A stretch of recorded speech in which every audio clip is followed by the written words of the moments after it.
Welcome to my channel. The light. Do you like my light? Ooh. Jane. Hello, everyone. Hello. Welcome to my channel.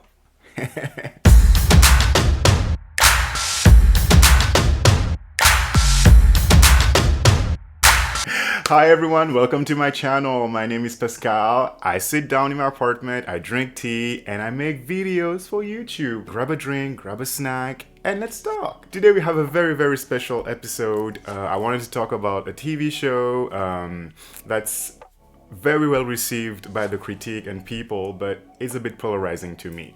So we're gonna do it in a segment that I like to call Unpopular Opinions, and we're gonna get into it. For those who don't know me, my name is Pascal. I am an actor and a singer, but I also write, and I have a degree, a master's degree in film. Sometimes I just like to talk about movies and give my opinions and point of views about it and kind of teach people how to write characters and storylines for a TV show for it to work. That's kind of my passion. Before we start, I would like to give out some trigger warnings because we are going to be talking about race in this episode. We're going to be talking about police brutality. We're going to be talking about the AIDS pandemic, and we're also going to be talking about assault and mental health. So please take care of yourself. Go seek help where you can, when you can. I'm going to link some resources down in the description below, so please feel free to check it out. I want to start this video by talking about the importance of a show like It's a Sin in today's age. We don't have enough shows that explore the issue that is the AIDS pandemic. Very few shows does the effort of going back then and try to get that story to really represent what it was, when the pandemic broke. I'm not saying there are shows that talks about it, and mostly movies as well, but not as much as it should. So I think a show like It's a Sin coming out in 2021 is very important, so I will not stress enough about how important it is to go see it. And please, those who haven't watched it, spoiler warning, I'm going to be talking about the show in detail, so go see it first. It's preferable. And also I'm going to be talking about other shows of the creator, which is Russel T Davies. So I'm going to be talking about Queer as Folk, I'll be talking about Torchwood, I'll be talking about cucumber, banana, and tofu, and I will also be talking about Years and Years. So if you haven't seen any of those shows, spoiler warning. I also want to give a quick shout out to Russel T Davies, which is a showrunner and creator that I really appreciate. I've been appreciating for years now. Queer as Folk was the first TV show that I watched, back in the 90s, 2000s, and it was the first time I was seeing gay people on screen, and it was very refreshing, to see yourself represented. And he's been doing great work in that form for the past 2 decades, and he's just a very good writer in terms of good representation. But not just representation, but inclusive work on TV shows as when it comes to gay men. And I'm going to be talking about gay men specifically because his body of work has mostly been centered around gay men, and It's a Sin is mostly about gay men. So I'm not excluding the other members of the LGBTQ plus community. I'm just being precise so that we can really dive into this show and its subject matter, which is focused on gay men. So it's not excluding others, it's just focusing on what the author wants to talk about. So I'm just saying that Russel T Davies did great work about that, and we have to salute him, and I think he does great work in It's a Sin as well, to represent a wide array of gay men, not just the 1 or 2 stereotypes. So this said, now I'm going to talk about unpopular opinions. Basically, an unpopular opinion is an idea that completely contradicts the conventional status quo.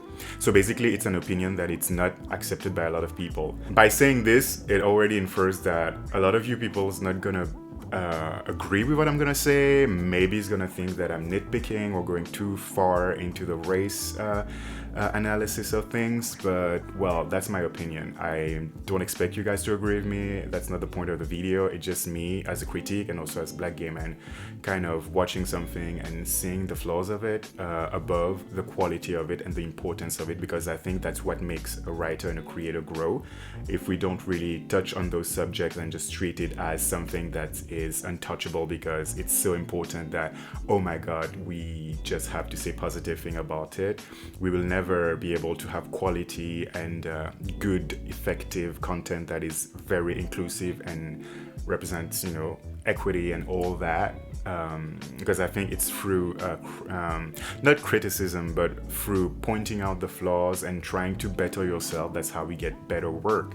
And I don't want us to ever settle for just representation. It's great to have representation, but it's so much better to have inclusion and to be truly seen on a screen, and that's what we can achieve by really dissecting those work and not preventing ourselves from doing it because there's a lack of material like that outside, and we kind of feel that if we're gonna touch it, if we're gonna criticize it, it's gonna, you know, take us backwards. But I just think it's gonna push us forward into trying to make better, more inclusive, more benevolent work in that sense. So please be kind in your comments, and let's just go through this journey together. I'm asking myself, literally, genuinely, does It's a Sin have a race problem? You know, race issue, whatever, however you may call it. Because I was watching it, I didn't see it the first time watching it. Some things was a bit cringy by moments, but I really didn't see it as a race thing. I just saw it as a writing problem because Russel T Davies on this specific show have like a issue with storytelling, you know. It's not his greatest piece in terms of storytelling. And I was like, okay, that must be it. That must be the fact that, you know, they had like only 5 episodes instead of 8 episodes and all those things, you know, the fact that he wanted to do the project 20 years ago, but then he just had to do it now. But then when I watched it a second time, it kind of hit me. I was like, whoa, this is very strange. And the episode that really hit me the most about that is episode 4, which I'm gonna call the race episode. Ooh. So basically it's the episode where they kind of go through and do the protest. They do the silent protest. I don't know if it's conscious or unconscious, but you can literally see in this whole episode that Russel T Davies is trying to talk about race, because there are 3 people of color in the cast as main cast. There's 5 characters and there's 3 of them are people of color, and it kind of felt like, oh, we have to address this issue, and he's trying his best to do it, but it comes out as cringe and weird, and it kind of does the opposite of it throughout the show. And it made me really realize that does it have a, you know, a race problem. So I went back and analyzed every episode, and let's talk about it right now. So what we're gonna do is, first of all, I'm gonna talk about the 5 main characters, because this show is centered around 5 main characters. So the first one, which is kind of the protagonist of the story, it's Richie. So he is kind of the archetype of the party/promiscuous gay man of the 80s. He just freshly arrived from his hometown to London, and he is, you know, he's 18, he's discovering his sexuality, and he's one of the characters that's gonna refuse to believe in the AIDS pandemic. And he's also an aspiring actor, so we get to see that journey as well, and we also get to see his journey with relationships. And on the other side, he also have a very complicated relationship with his family, because his father he's depicted as a very conservative person, and the mother seems to be very repressed in the household. She never really affirms what she thinks. She's a bit passive aggressive with him. That's very interesting when you have a character like that in a show. You're like, wow, we can do so much with it, and mostly in this setup. And then you have the other main character, which is Roscoe, who is a black gay man. He comes from a Nigerian family. I think he's first generation, and you know, we meet him, and he literally is being sent back to Nigeria because his parents kind of know that he's gay, and they're super religious, and he kind of leaves the house in the first episode. We have Collins, live in my house. I love Rent. Who comes from Wales, who is this adorable heart of the show kind of character, and he's just so different from Richie. He kind of acts like a foil. So a foil is a character that is used in a show to contrast some other characters. So it's usually a character to contrast the protagonist, not necessarily like as a villain, but like for instance, Collins is basically the contrast. So he's not very sexually active. He's not very cynical. He's just like wide-eyed, doughy-eyed, like just here discovering the world. He's very, very different. He's very down to earth. He has like a very 9-to-5 job.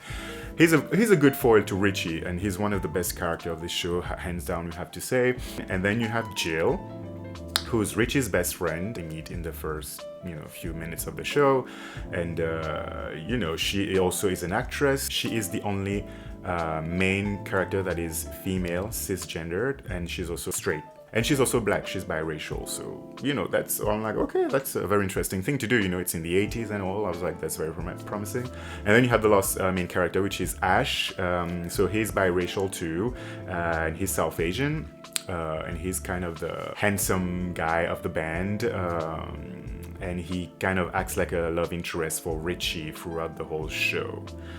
So they all 5 live together in an apartment, and that's kind of where the show starts. To me, honestly, I really love the first episode. I think the first episode works really, really well. I think it has a lot of great scenes. The way that it introduces the character is very effective. Like in 30 seconds, we get to meet the character and we know them. For instance, that one scene with Richie when he's sitting in the hallway and he's literally watching and seeing Ash for the first time. You can see that it's his sexual awakening. It's probably the first time he's gonna have sex with a man, and he's watching it, and you can see that, okay, this character is going this direction. And then in the background, there are 2 actresses talking about the pandemic in New York and saying that 50 people died of it, they don't know what it is, and they say only gay man gets it. And we don't get to meet those girls, we don't get to see their faces, they're just in the background, And it's kind of this noise that comes bigger and bigger and bigger while Richie is literally experiencing, his sexual awakening for the first time. And it's so good because that's literally the only thing I need to know about the character, and I'm already engaged in it. And they do that as well with Roscoe, with that amazing scene where he literally leaves his house after his parents are trying to send him back to Nigeria, and he just comes downstairs wearing, like this tank top and these skirts, looking fabulous, and makeup, and he literally goes like, "I'm going to London to live like a free black gay man, and you can go screw yourself." Oops. He's bigger than life, and he's bigger than his family, and he cannot stay and hide who he is, and he just have to live even if it's hurting his family, and the way he lives is just so powerful. And then you get to know this. That's all I need to know about the character, and they do that with most of the characters, and it's very interesting. Like, I think Russel T Davies really knows how to introduce a character in the show, so I don't have much to say about it. After that, I think I was really, really like elated and be like, oh my god, I really want to see where it goes, but then it didn't. So that's why I want to talk about the race issue. So we're going to do it by focusing on each of the characters of color in the main cast. So we're going to start with Roscoe. So Roscoe is the black gay man. And as I said before, I think his storyline was amazing, the way that it was introduced. And to me, it was one of the most interesting storyline because we got to see the journey of a black gay man in London in the 80s, We've seen videos and documentaries lately about racism in the UK back then and now, and we know it's not an easy era to be black. It's still not, and I was really expecting, for him to touch more on that, because the issue here is that he decided to have black people and South Asian people in his cast as main characters. So if you make this decision in a period piece, sort of, you have to dive into it. You just can't just let them be on screen for no reason. And I think it was very sad because episode 2, Roscoe's storyline kind of gets shelved. We never really see him with his family. There's no really interaction. His sister is there for some reason, but we never get to see him with dad. We kind of learned that his dad kind of left to go back to Nigeria because he was ashamed of him and his daughter, who didn't do what he wanted them to do for their future. We also learned that his aunties moved in with his mom, and that's it. Like, we don't really get much to know, and this whole storyline is kind of shelved. We kind of see him dealing with it a little bit, but not much. And the unfortunate part is that after that, Roscoe's storyline is just something completely new and different. The parents comes back in the last episode, which is supposed to happen like 10 years afterwards, but the lack of development and screen time of the parents in this whole portion of episode kind of makes it, it's not earned. So we're like, okay, that's kind of a waste. In episode 3, he kind of gets this storyline that comes from nowhere, and he kind of makes a jump from a main character to becoming a stock character. And what's a stock character? It's kind of a character that is written to seem familiar to the audience, so that it's going to make this story easier in terms of moving it along, because you already know this type of character, so you don't have to engage too much in kind of understanding it. I think it's a shame the way that black bodies are sexualized in that show, because I think everybody is shown having sex and all that, because the TV show is about that, you know, mostly. But the amount of nudity and scenes where you have Roscoe in only his underwear walking around gratuitously, like without no reason, and not just him, Ash too. Ash also is shown a lot of time as being this sexual being and very attractive man. And it kind of bothers me because we don't see Collins that much in that way, and Richie, we only see him that way in sexual intercourse, and it's usually used as a plot device, like for the storyline. But Roscoe and Ash, it's different. Like there's a lot of scenes where they're just almost naked, and it kind of is a trope that's very used, you know, with black men, you know, where, you know, we always get, our bodies are always over-sexualized, you know. And it kind of bothers me because as well, this leads to Roscoe becoming an escort. They never explicitly say it, you know, it's just so weird. The storyline comes from nowhere, because we know since episode 1 that his main goal is to become rich. We don't get to know how or why, which he just says he wants to be rich, when other characters are like, I want to be an actor, I want to be successful as this and that. He just wants to be rich, and he's been working in a bar since then. We never get to see him going to school, we never get to talk about his intelligence or anything. And the next thing that we get to see him is becoming basically a sex worker. Disclosure, I don't have anything against sex working. People do what they want to do, and it's not me placing a judgment about that. It's just me talking about this storyline, which I think is ridiculous, because literally we see him, you know, working his way up, you know, in his bar and being quite successful at it. But then, like, for some reason, you know, because there's a lot of time jumps as well, he just becomes this person. And again, we haven't had any build-up before to understand this character's journey towards that. So it's just like he jumps from his family issues that he didn't deal with, like it's just shelved, and then for the episode 3 and 4 to just be about that rent boy thing. And the most unpleasant part of it is that this whole storyline, it ends up with a Margaret Thatcher joke where he literally pisses in her coffee to get revenge from the guy who was, you know, paying him to date him. He's like, okay, realizing that he's black because, you know, the guy says, you know, I'm with you because, you know, you're a bit, you know the thing, you're... We see him having other racist encounters before, so I'm like, how is this the moment that this happens? So it really is the representation of a stock character. It's sad because, again, I think it's redundant with Richie's character, because Richie as well is, you know, not a sexualized, but he's a sexual character. But the way that the trajectory of those two characters goes is just very representative of society, you know, and of how, you know, Richie is a white man and he's sexual and he keeps on doing his work, he keeps on keeping his passion, he gets to have a boyfriend, you know, and all that.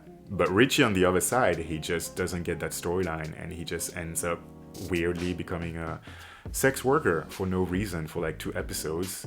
And we don't even see the reasons behind that. And I'm like, these are your 2 main characters, you know, if you don't count Collins and Jill and Ash. And it's too like on the nose to like ignore it, that how those 2 characters that are kind of similar in terms of trauma kind of separate, but like the black guy gets to be used and sexualized by other people, and Richie just gets to own his sexuality. And that's also the thing, it's not like Roscoe got to own his sexuality. You can see that the other guy was taking advantage of him, because they kind of made also this kind of storyline where he was a bit naive, you know, being in this, you know, London wealthy areas and being like, oh my god, and then realizing that he's being, you know, abused in a way. And, you know, having also on the other side Richie, who kind of doesn't have this type of thing, because he kind of always is very foremost and forefront with his sexuality. It kind of bothered me. And also I think the other thing I want to talk about is the parents. So basically Richie's parents and Roscoe's parents have the same arcs. Like they are the same stock characters. They are the same people in terms of they are against homosexuality. The only main difference is that Roscoe's parents are it's mostly for like for religious reasons, and Richie's parents is mostly for, you know, I think it's political or just beliefs, you know. What's very flagrant and surprising is that Richie's parents gets to be in all 5 episodes and gets to participate in Richie's arc and development until the end, and they get that big scene. Roscoe's parents kind of don't. They disappeared in episode 2. We don't talk about them anymore. We kind of have like little flashes of them when the sister is around. We kind of see Roscoe giving money to his mom. And then in the last episode, the dad shows up weirdly, you know, after 10 years. And the way that they meet, it's very kind of, you know, pinpoints the issue with this writing, the storytelling, is that he is literally walking inside a hospital and he turns around and sees his dad preaching to a sick person. Like, this is super random. They live in London. There's not just one hospital in London. Like, and you can feel that they didn't know how to bring the dad back. So, and if they kept him for the whole season, or maybe for a couple of episodes, he could just have showed up at their doorstep, which would have been more impressive and more poignant for him to enter his world and be like, okay, let's talk about, you know, AIDS. And it just comes out of nowhere. And then they have those weird lines about AIDS in Africa. Because, you know, the dad went back to Nigeria, it feels like shoehorned in. And having the dad say it, and in that episode, it feels like they knew they had to mention it. So like, okay, the dad can say it. He was in Nigeria. And it kind of feels so unnatural and cringe to have him talk about that. And it's just like a couple of sentences, and that's it. Nobody talks about it afterwards. When you have like black characters in this show, and you know how AIDS is affecting disproportionately black women and black men in Africa, and even, you know, in Western countries as well, and you cannot just mention it in one episode when you have a cast of 3 main characters that are black and brown. So it's just and also want to talk about Roscoe's mom, which literally has no lines on the show. She's present, she's there. The only lines that she has is the beginning when she's praying for her son, and then the 2 or 3 other scenes that we get to see her, she's silent. She's not saying anything. In the end, she just opens the door, looks at her son, and leaves. Like, we don't know what's happening, no development whatsoever. But Richie's parent gets to have development, gets to have things, and gets to be different and diverse, and gets to have like a redemption arc.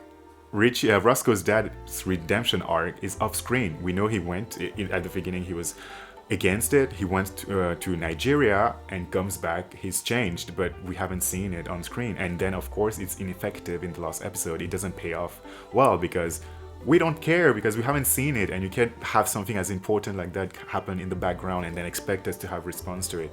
So to me, that's kind of the thing where I was like, okay, that's very weird, because he's the black gay man of the show, so why are you treating him like that in terms of storyline? And also the fact that he's the only one of the 5 main characters to have an open end at the end. And it's not even an open end, it's just like, it felt like they kind of forgot to write that story. It's like, oh crap, what are we gonna do about Roscoe and his family? They just have him show up at his dad's door.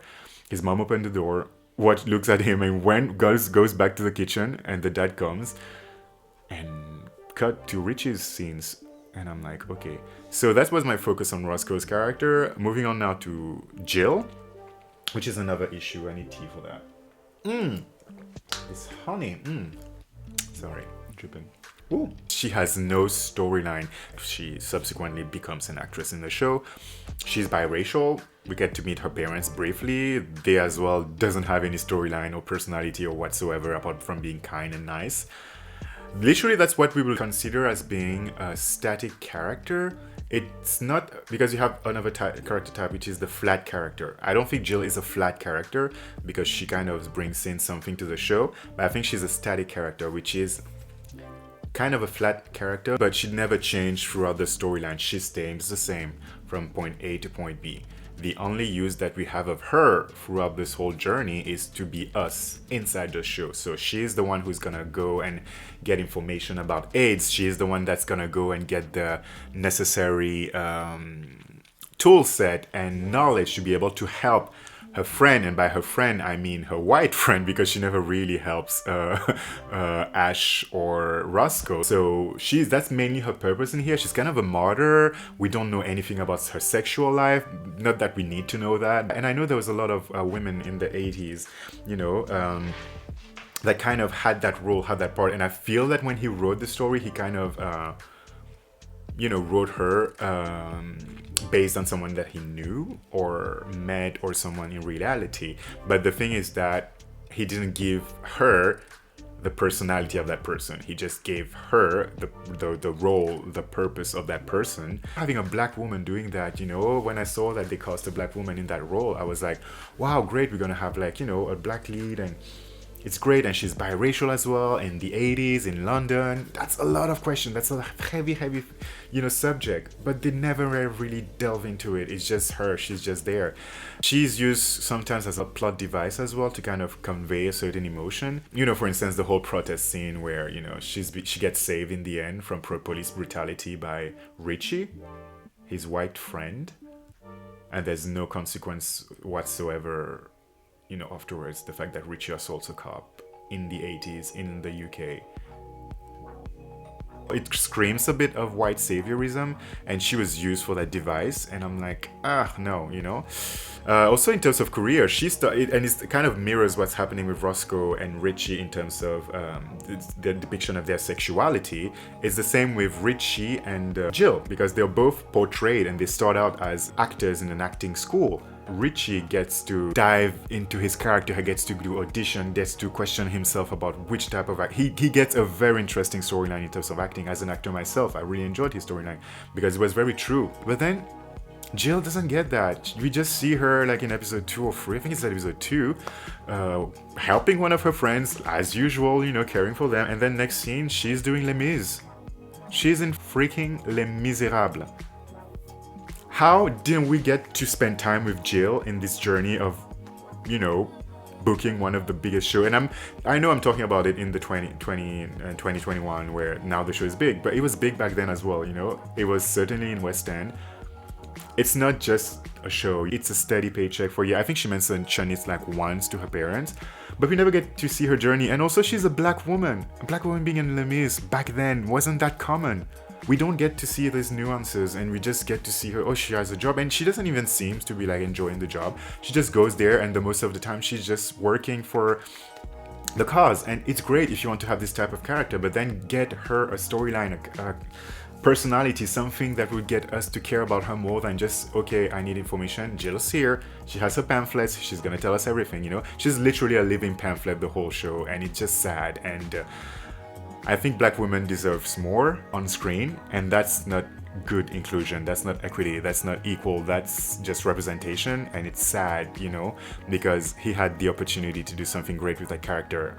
As of episode 1, you can see there was a lot to do with that character, and he doesn't do it, and it's very sad. Now we're going to talk about Ash, which is the other person of color in the show. As I said, he's South Asian. Ash is just there.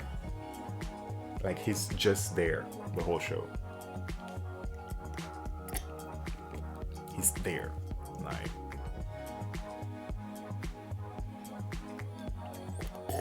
he is what we can call a flat character, which is basically a character that just exists in a show, that has a very minor role in the whole storyline, but that is visible on screen. But what is an issue with that type of character in concerning Ash is that he is not a minor character. He's one of the main 5 characters. He's 5th on the call sheet. He's on all the promo pics. Like, he's the main guy in the show, and he's just there. He doesn't get a storyline the whole season. Also, the thing is that we could argue with the fact that, but they didn't get enough screen time, that's why. No, he gets equally as much screen time as Jill or Roscoe or Collins. Maybe not Richie, because he's like the main. But every time he's on screen, it's just to make like a joke, or to be snarky about something, or just to like cry about Richie. Also, there's another thing that annoyed me in that episode 4, which is the race episode. He becomes like the smart Asian trope. He becomes a teacher over the 10 years, and he's used in that episode to be kind of the intellectual aspect of the show about AIDS. That's his use in this whole episode, and I'm like, ugh. And then we get to know that, okay, he's being like an activist now and stuff, but that's the only thing we get to know about him. He's a love interest, but not even in a way that we see why he's going for Richie. He goes back and forth towards Richie. We know why Richie goes back to him, but we don't know why he will do that. And most of the time I was like, why are you bothering with Richie? He doesn't even care about you, or he's gonna hurt you, and we just don't know him. So we're like, okay, I guess he just have to do that because it's written in the script. It just feels flat, and it's very, very, very insensitive because we're talking about story that happens in the UK. Historically, the UK, has a very, very, very complex and terrible history with South Asian communities and population, because the UK colonized India. There is a huge South Asian population in the UK, and when finally you put a South Asian character on screen, in the 80s, while all those horrible things were happening to people of color in this country, on top of AIDS, you just have him be on screen for like no reason whatsoever, just to, the only two things he says, he calls out Richie's racism in episode 1, and in the end he kind of says like, no, you're not a racist. That's basically what he's used for. And I'm like, these are the free characters, and these are the little details that I gave you after watching the show a second time, third time, and all that. I kind of found that in those characters. As a person of color myself, and as someone who's educated about racism and race, it's very, very visual. It's not even like hiding, it's visual. You can see it in the way it's directed, the storylines, the actions that they're doing, and it's not okay, because there were ways for him to avoid all those stereotypes and all this mistreatment of people of color in his show, and they were very simple. Here are some of them. He could have stopped avoiding conflict. That's one thing that he does the whole show. He avoids conflict. When we have to talk about race, he avoids it. When we talk about the protest, like this was the craziest scene ever. So you have this protest, which is a silent protest, with something that was started by ACT UP in the 80s, 90s. Literally, it was to represent the amount of dead gay bodies, that the government is responsible of because they're not taking actions against AIDS pandemic, the spreading of the AIDS pandemic. And that was super powerful, If you watch a movie like 120 BPM, 120 battements par minute, these scenes are very powerful because they are treated respectfully and seriously as what they should have been. In It's a Sin, they have 3 moments where they are joking in that same scene. The first one having Jill and Ash on the ground, doing the protest, and having them laughing and giggling because they're, oh my god, it's exciting, I've never been there, it's so dangerous and stuff. I'm like, this is a silent protest. Like, you're literally defeating the whole purpose of it, and also it's not a time to kind of be giggling about it. And you have another, like, next to them, Roscoe and his former boss. They were talking on the ground, and then he just goes like, oh, can I have my job back? And they were talking about casual stuff in this moment, when you can have written another scene where he goes to work and asks for his job back, which I think they do afterwards. And then you just have this whole white savior thing coming on, where you have Richie jumping on this cop and stopping him from, like, beating her, and you have this shot of him, like, in light and having this very angelic orchestra music, like, and I'm like, why ruin this scene with that? And we just cut straight afterwards in the van. We don't know what happened. Conflict never happened, and it happens so many times. And also I want to talk about the assault that happens in this show to the character to Colin's character. So Collins gets assaulted by his boss in episode 1. And he repeatedly attempt to assault him a lot, even inviting him to New York, and having this whole scene where Collins have to get himself out of, being assaulted by his boss. Again, another important and strong and powerful and important storyline to tackle. But he never deals with it, with the trauma of it, with what it is to be assaulted in the gay community, which is something that happens so much because, a lot of men take advantage of, younger gay men that arrives in town, and mostly in that time, in that era. But he didn't do anything with it. And I was like, why? And you're talking about assault. This, to me, avoiding conflict is what makes your characters weak and doesn't really makes your storyline move forward, because you're always like removing themselves from the narrative and being like, okay, it's fine, we dealt with that, and that's what kind of is visible with Roscoe's storyline. That would have been a great way to kind of solve the story, to really go and dig deep into the conflicts that you're trying to yourself write into your story. Also, I'm going to talk about black bodies in gay stories. Pose is a really great example for that. It has its flaws and all, but we can't avoid the fact that it represents beautifully gay bodies in a way. It's not very diverse in terms of shapes and forms and sizes. We don't get to see that much. But it's not just about over-sexualizing the body. There is aspects of it, but it's not just about that. And it just gives diversity and a lot. And I'm saying it's a perfect example, but I'm saying that's a way to kind of do that. If he wanted to have Roscoe being this sexualized body, give a reason for that. Because in post, I think they do that very well with one of the characters. I forgot his name. He's very over-sexualized, but we kind of give a reason why he's like that. There's whole backstory of that. And I'm like, okay, it's not gratuitous, you know? But it's the same, it feels gratuitous because we never know why he is always used in that way, and it never pays off in any sort of ways. And it's unfortunate because it happens so much with black gay bodies and black bodies in general on TV. And this, I think this shows is just adding up onto that, and it's not necessary. Also, there is an overall storytelling problem, like I said to you. For instance, I'm going to use Colin's case in that way. Collins is one of the most interesting characters in that show, and they kill him off in episode 3, which is okay. He does that a lot of time. You know, he did it in Queer as Folks, he did it in Cucumber, he did it in Years and Years, but all the time he does that to further the storyline so that it can, you know, make the storyline go along. It changes the character. It's never for nothing. Here, it's kind of for nothing in terms of storyline. It doesn't change anything into any of the characters. But what it does is here for us to have an emotional reaction. To me, they should have waited and have the storyline evolving in episode 4 and have Collins die after episode 4 and have Richie, have this being the direct consequence of why Richie and Roscoe are changing. Collins' mom is like the character of that show, and I'm saying it out loud.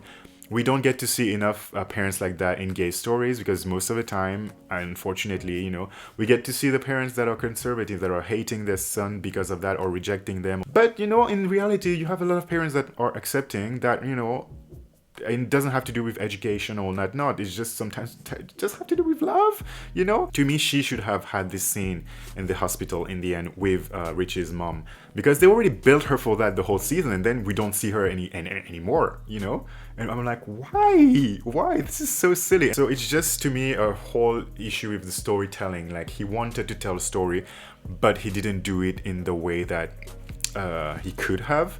And when you kind of go through this, it's very simple and easy to kind of resort to those stereotypical treatment of some certain characters, and him being a white man. And I've checked, I don't think he has any black person in his writing staff.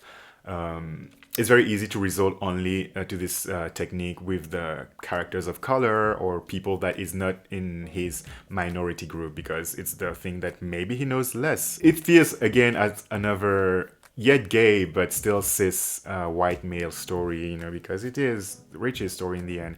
And you kind of really see that because in the end, as I was saying, so Collins dies, so that's his ending, the ending of his storyline. Richie gets an ending, you know, he gets a conclusion and all. But Roscoe gets an open end. We don't know what happens to Roscoe really. We kind of expect it. It feels like his storyline needs a season 2 to like keep on developing, but he doesn't get a real ending.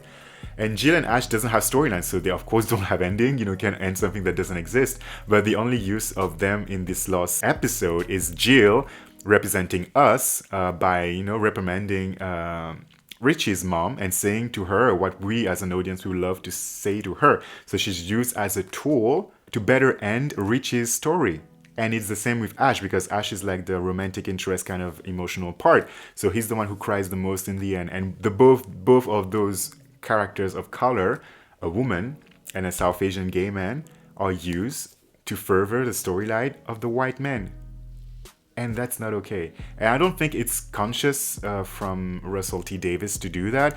Most of the time it's unconscious because you do have a lot of biases as writers. Because, for instance, me, I'm a gay man, but I'm also cis. I'm not the best person to tell a story about cis woman or trans woman, you know, or someone else in the LGBTQ plus community. That doesn't mean I cannot write stories. I can try, but I need to surround myself with people that knows these stories best. And I don't think Russel T Davies did that enough in this show.